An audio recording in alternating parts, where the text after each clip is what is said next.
In this video, I'm going to explain the words conformity and authenticity to help you with your homework this week. Conformity can be broken down into these three parts. Con, meaning together, form, meaning shape, and ity is the suffix that we use to indicate a state of being.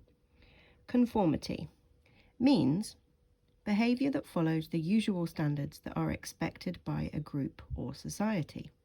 So if you conform to something, it means that you do what is expected of you. Synonyms, words that mean the same sort of thing as conformity, are obedience, acquiescence, if you are conventional, observance, and if you are adhering to something. Antonyms, words that mean the opposite of conformity, would be things like resistance, difference, discord, and refusal. Conformity affects all of us, and we all conform to a degree with certain things in life, such as laws, rules, and expectations. So all of us conform to the expectations of a school day, to the rules of a school day. When the bell goes, we move to our next lesson. We wear uniform, or you wear uniform. We treat each other with respect. So we all conform to what is expected of us. You can think about this as being a little bit like pieces of a jigsaw. If you conform, you fit in where you're expected to fit. You go along with the rest of the systems in place, and you slot in alongside everybody else. Now, if we look at authenticity, we can see how these two words relate.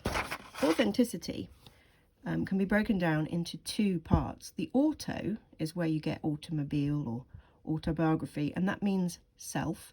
And then henties is where we get the hentic bit, and henties means a doer or the idea of being.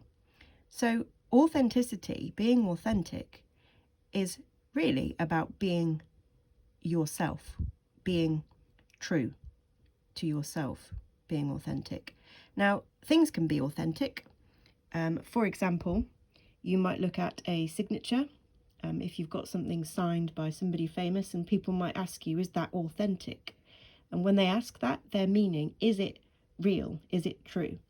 You might make a plate of spaghetti bolognese, and somebody might say, is it authentic, or it tastes very authentic? In other words, it tastes very much like a plate of spaghetti bolognese that you would get in Bologna or in Italy. Synonyms for authenticity are words such as truthfulness, legitimacy, which you've come across before with Much Ado, and correctness. And antonyms would be words like inaccurate, false, or not representative. So authenticity is all about truth. Now, where we get an interesting link between authenticity and conformity, if we go back to the jigsaw pieces, when we conform, we go along with the rules that are expected. We fit in, we slot in place along with everybody else.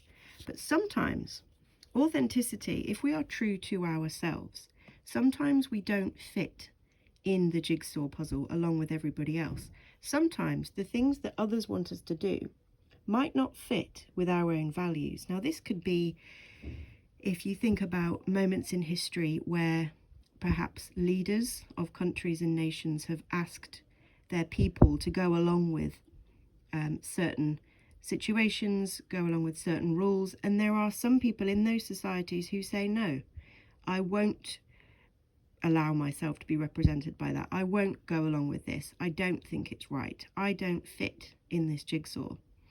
Sometimes this could be a social situation. It might be that you have a group of friends and you're expected to conform to the same opinion about perhaps somebody else or about a situation.